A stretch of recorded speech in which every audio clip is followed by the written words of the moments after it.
إن الحمد لله نحمده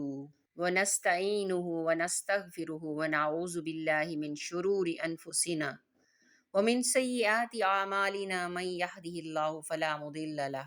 ومن يضلله فلا هادي له وأشهد أن لا إله إلا الله وحده لا شريك له اللهم صل على محمد وعلى آل محمد كما صليت على إبراهيم وعلى آل إبراهيم إنك حميد مجيد اللهم بارك على محمد وعلى آل محمد كما باركت على إبراهيم وعلى آل إبراهيم إنك حميد مجيد۔ السلام علیکم ورحمۃ اللہ وبرکاتہ۔ ہم نے ماشاءاللہ 6 آیات سورۃ البقرہ کی پڑھ لی ہیں۔ اب ہم چلے آگے چلتے ہیں۔ سورۃ البقرہ آیت نمبر 7، اس کا مطالعہ کرتے ہیں۔ ختم اللہ علی قلوبہم، ختم مہر لگا دی، اللہ نے، علی اوپر، قلوبہم ان کے دلوں پر، وعلی اور اوپر، سمعہم ان کے کانوں پر، کہ اللہ تعالیٰ نے ان کی دلوں پر اور ان کے کانوں پر مہر کر دی ہے۔ وعلی اور اوپر، ابصارہم ان کی آنکھوں کے، غشاوۃ پردہ ہے، وعلی ابصارہم غشاوہ اور ان کی آنکھوں پر پردہ ہے، ولہم اور ان کے لیے، عذاب عذاب ہے، عظیم بہت بڑا، ولہم عذاب عظیم اور ان کے لیے بڑا عذاب ہے۔ ہم نے پچھلی آیت میں پڑھا ہے کہ آپ صلی اللہ علیہ وسلم انہیں ڈرائیں یا نہ ڈرائیں، یہ کافر ایمان لانے والے نہیں ہیں۔ اب اللہ سبحانہ تعالیٰ فرما رہے ہیں کہ اللہ تعالیٰ نے ان کے دلوں پر اور ان کی کانوں پر مہر کر دی ہے اور ان کی آنکھوں پر پردہ ہے اور ان کے لیے بہت بڑا عذاب ہے۔ تو یعنی مہر کر دیتا ہے، قتادہ رحمہ اللہ فرماتے ہیں یعنی ان پر شیطان غالب آ گیا، وہ اسی کی ماتحتی میں لگ گئے، یہاں تک کہ مہر خداوندی ان کے دلوں پر اور ان کے کانوں پر لگ گئی اور آنکھوں پر پردہ پڑ گیا۔ ہدایت کو نہ وہ دیکھ سکتے ہیں، نہ سن سکتے ہیں، نہ سمجھ سکتے، تو گویا ان کے دل ایسے بند ہو گئے کہ حق کی بات سننا ہی نہیں چاہتے، سمجھنا ہی نہیں چاہتے، ان کے کان سننا نہیں چاہتے، ان کے دل سمجھنا نہیں چاہتے۔ تو اللہ سبحانہ تعالیٰ نے ان کے دلوں پر مہر کر دی ہے، اور امت کا اجماع ہے کہ اللہ تعالیٰ نے اپنی ایک صفت مہر کرنا بھی بیان کی ہے، جو کہ کفار کے کفر کا بدلہ ہے۔ جیسے کہ اللہ سبحانہ تعالیٰ فرماتے ہیں ایک اور آیت میں، بل طبع اللہ علیہا بکفرہم، بلکہ ان کے کفر کی وجہ سے اللہ تعالیٰ نے ان پر مہر لگا دی ہے۔ اسی طرح حدیث میں بھی ہے کہ اللہ تعالیٰ دلوں کو الٹ پلٹ کرتا ہے، یعنی اللہ سبحانہ تعالیٰ کے ہاتھ میں دل ہیں اور وہ چاہے جس طرف مرضی موڑ دیں۔ تو ہمیں دعا کرتے رہنا چاہیے، یا مقلب القلوب ثبت قلوبنا علی دینک، اے دلوں کے پھیرنے والے ہمارے دلوں کو اپنے دین پر قائم رکھ۔ ایک اور حدیث میں آ چکا ہے کہ مومن جب گناہ کرتا ہے تو اس کے دل پر ایک سیاہ نقطہ ہو جاتا ہے، اگر وہ باز آ گیا، توبہ کر لی، رک گیا، تو وہ نقطہ ہٹ جاتا ہے اور اس کا دل صاف ہو جاتا ہے، اور اگر وہ گناہ میں بڑھ گیا تو وہ سیاہی پھیلتی چلی جاتی ہے، یہاں تک کہ سارے دل پر چھا جاتی ہے۔ تو یہاں تک تو ہم نے پڑھا کہ کافر کون سے لوگ ہیں، وہ لوگ جنہیں آپ چاہے ڈرائیں نہ ڈرائیں وہ ایمان لانے والے نہیں، اور وہ لوگ کون سے لوگ ہیں، وہ لوگ ہیں جن پر اللہ سبحانہ تعالیٰ نے ان دلوں پر اور کانوں پر مہر لگا دی ہے اور آنکھوں پر پردہ ڈال دیا ہے، کہ وہ حق کو دیکھنا ہی نہیں چاہتے، سمجھنا ہی نہیں چاہتے،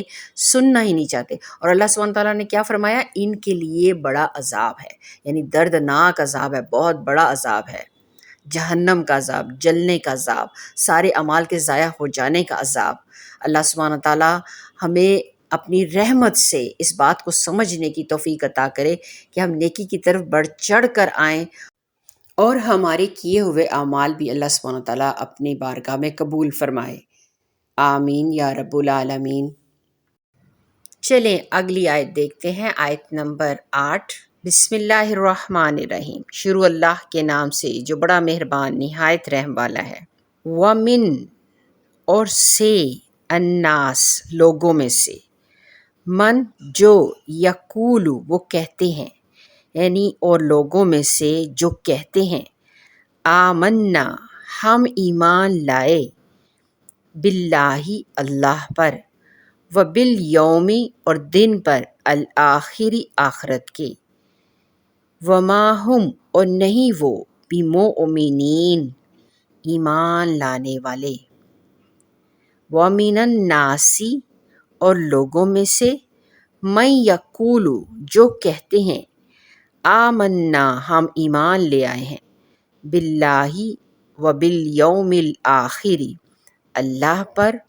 اور آخرت کے دن پر، وما ہم بمؤمنین وما ہم اور نہیں ہے وہ، بمؤمنین ایمان لانے والے۔ اور لوگوں میں سے بعض لوگ جو کہتے ہیں کہ ہم اللہ اور یوم آخرت پر ایمان لائے، در حقیقت وہ ایمان لانے والے نہیں ہیں۔ تو شروع میں سورت کی 4 آیتوں میں مومنین کے اوصاف بیان ہوئے ہیں، پھر اس کے بعد 2 آیتوں میں کافروں کے حال بیان ہوا ہے۔ اب منافقوں کا ذکر ہو رہا ہے کہ جو بظاہر تو ایماندار بنتے ہیں لیکن حقیقت میں وہ کافر ہیں، چونکہ ان لوگوں کی چلاکیاں عموماً پوشیدہ رہ جایا کرتی ہیں، اس لیے ان کا ذرا تفصیلی سے بیان ہوا ہے اور بہت کچھ ان کی نشانیاں بیان کی گئی ہیں، اور انہی کے بارے میں منافقین کے بارے میں سورۃ برات بھی اتری اور انہی کا ذکر سورہ نور وغیرہ میں بھی کیا گیا ہے تاکہ ان سے پورا بچاؤ ہو اور ان مذموم خصلتوں سے مسلمان دور رہیں۔ دراصل نفاق کہتے ہیں بھلائی کے ظاہر کرنے کو اور برائی کے پوشیدہ رکھنے کو، یعنی کہ یہ لوگ کون سے لوگ ہیں جو لوگوں کے سامنے تو اظہار کرتے ہیں کہ ہم ایمان لے آئے ہیں، ہم مومنین ہیں، مسلمان ہیں، لیکن در حقیقت اندر سے وہ اسلام کو صحیح طریقے سے قبول نہیں کرتے، وہ اسلام کو قبول نہیں کرتے، وہ ایمان نہیں لے کر آتے۔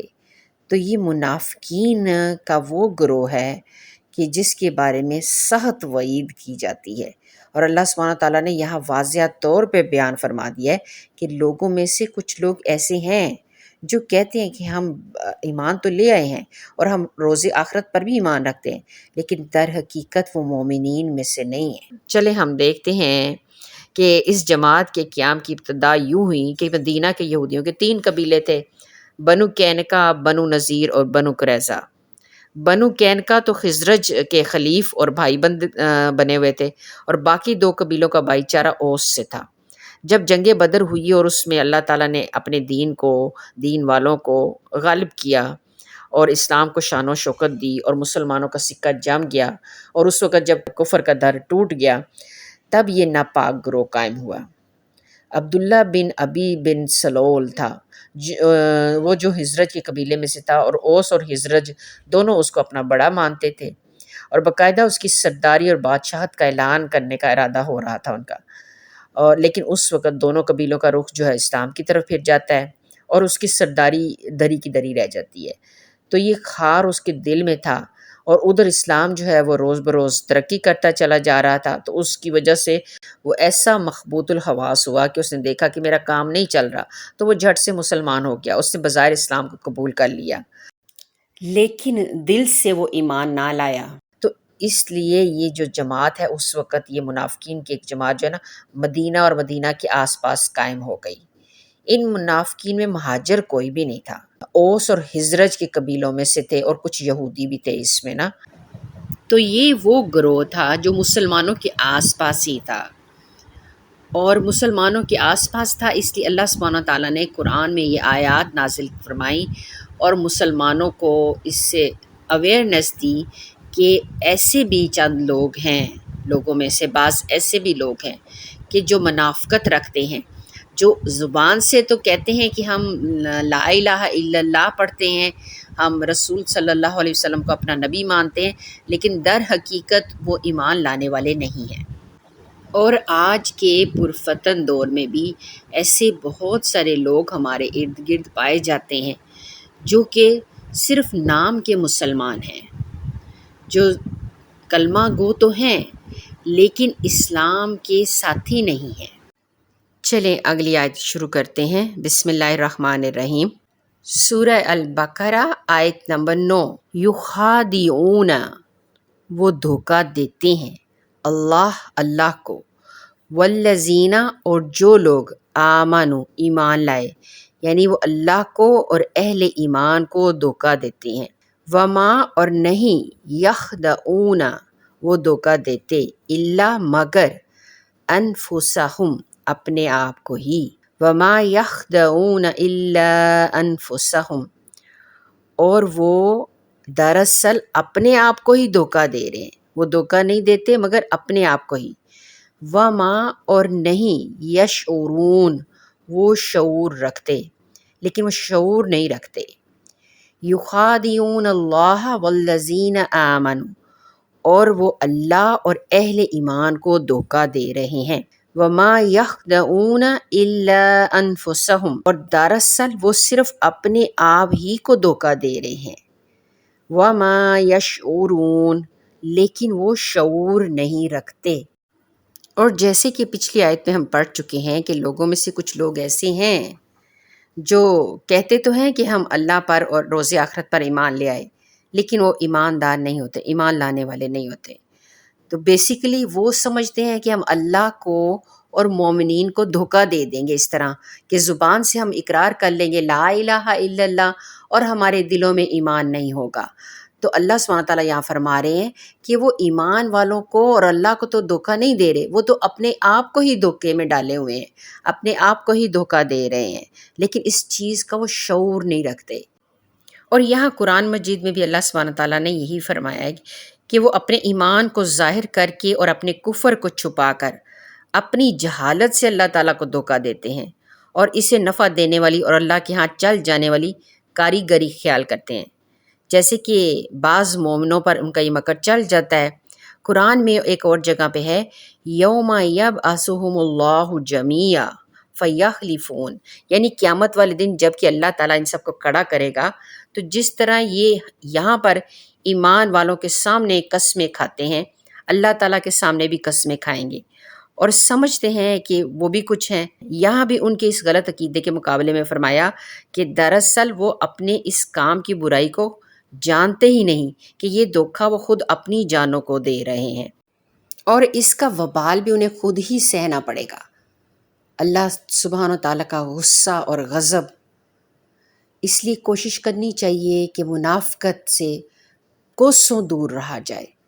اللہ سبحانہ تعالیٰ آپ کو اور مجھے منافقوں سے بھی بچائے اور منافقت والی حسلتوں سے بھی بچائے، آمین یا رب العالمین۔